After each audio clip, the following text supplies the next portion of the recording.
Yes. And violations under violations under the anti-terrorism law. So what's the...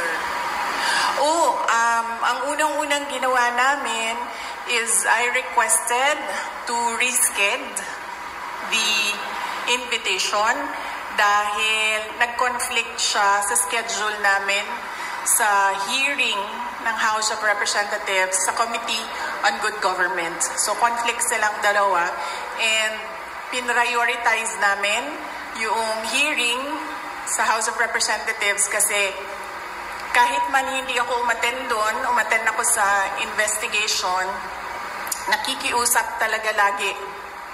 And yun din talaga ang promise ko sa kanila simula pa nung mag-umpisa lahat ng mga investigasyon na sasamahan ko yung mga employees ng Office of the Vice President na pinapatawag sa mga hearings. But what's your reaction, ma'am, to these cases filed against you po? Lalo yung sinabing possible pati yung anti-terror. At saka idagdag ko na rin yung pinal po ng PNP just today po against you, against your group commander and some more John Does and Jane Does po. Dahil sa nangyari po ng transfer from DMMC to St. Luke's po, ma'am. Yes, oo. Well, on face value, hindi ko naman nakita kung ano yung mga allegations niya, no? Meron lang mga pinagpapasapasahan na cover noong complaints. On face value, it will not hold water. And then, ang pangalawa is yung grave assault. I believe, pinipilit na lang talaga nila na gawa ng kaso yung mga remarks ko.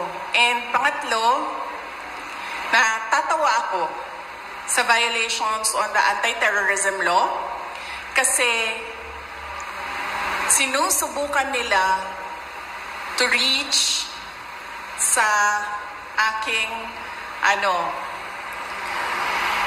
properties and assets. Kasi itong violation ng anti-terrorism law, ginawa nila ito kay Congressman Arnie Teves. So they have a playbook on what you do to a person na kakasuhan mo ng anti-terrorism law. So ano ba yun? Ano bang gusto nilang gawin? Kaya sila nag-file or nag-charge ng anti-terrorism law. Gusto nila mag-cancel ng passport.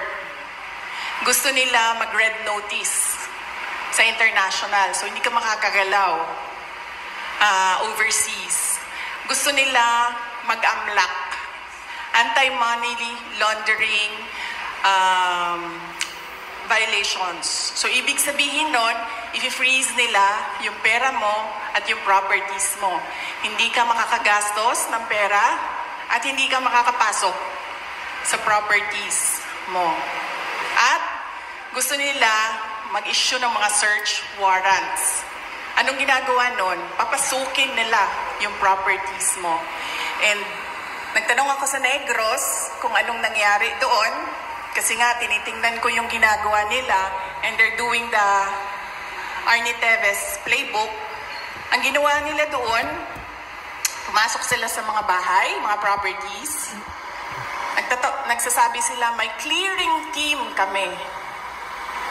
Para daw safe mag-search, mauuna yung clearing team, maglalagay ng kung ano-anong baril o kung ano-anong mga posibleng illegal na mga bagay, kasama na droga, ganon. Pagkatapos, papasok ang search team. Pagpasok sa search team, syempre, nandoon na yung mga hinahanap kuno nila. So yan ang sinusunod nila. It's not without precedent ang pag-file nila ng anti-terrorism law. Yung mga sinabi ko ngayon, yun yung gusto nilang gawin. Kaya pinipilit nila na merong violation sa batas. Mag-cancel ng passport, mag-red notice, mag-amlak, mag-issue ng kaliwat kanang search warrant. So, ibig sabihin, babalik pa rin tayo dun that this is clearly oppression and harassment. For remarks that pinipilit nila to take it out of its logical context. Abogado ako. Alam ko kung anong illegal at illegal. Alam ko kung anong actionable at hindi actionable. Hindi actionable ang maghabilin ka. Hindi actionable yun. Walang active threat kung hindi ako mamatay. Walang mali doon. Walang illegal doon. Sinabi nila kahapon kung sino bang nandoon sa inyo sa interview, press briefing namin. Sabi nila, pinalaki at pinalakas yung security ng First Family, ng President, dahil may threat. So ako, napaisip ako, nilalakasan niyo yung security niya? Ibig sabihin ba nun, papatayin na ako? Why for? Will you double the security? Diba? Itong mga dictators and oppressors, unfortunately, hindi sila magaling mag-isip. Basta lang sila tira, pero hindi nila iniisip na lahat ng sinasabi nila, it doesn't make sense, especially kapag nagsisinungaling ka, mahuhuli at mahuhuli ka sa pagsisinungaling mo. Kaya nung nakita ko yung NBI, subpoena, nagpatanong kagad ako sa Negros, kasi it's not the first time na ginawa nila yon sa isang Pilipino. Sabi ko, anong nangyari sa Negros? Sinabi sa akin kung ano nangyari sa Negros. And sabi ko sa mga lawyers ko, yan ang gusto nilang gawin.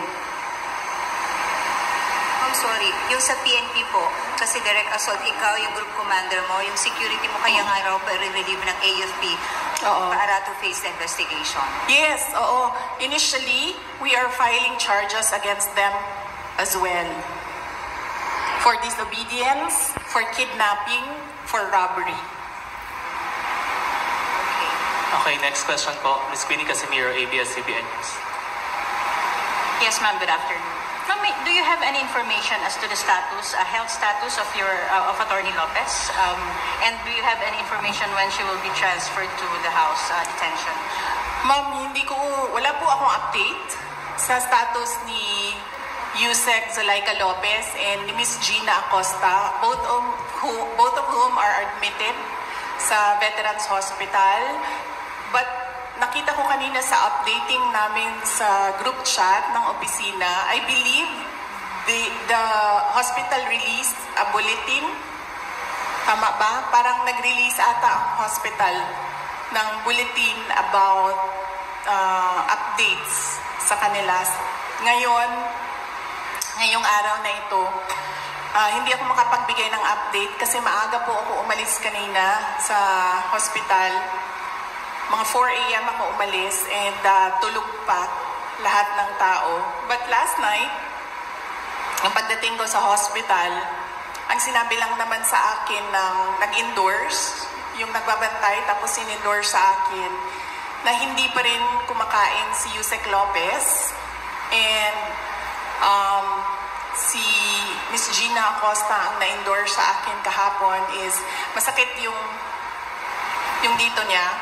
Kasi apparently, pag nawalan ka ng malay and nagiging unresponsive ka, parang kinukurot ba dito? Hindi ko alam kung anong ginagawa. So apparently, sumakit yung dito niya kasi yun yung parang arouse ka para magising. So yun yung updates based on sa pakikipag-usap ko sa kanila. Another question po, just very quick. Do you see yourself patching things up with BBM in the future? Do you see that happening at all? Well, I believe, ma'am, that we reached the point of no return. I really believe that we have reached the point of no return. And it is clear it is clear, ma'am, na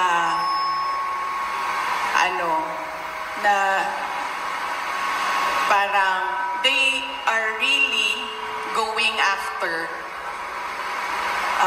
me.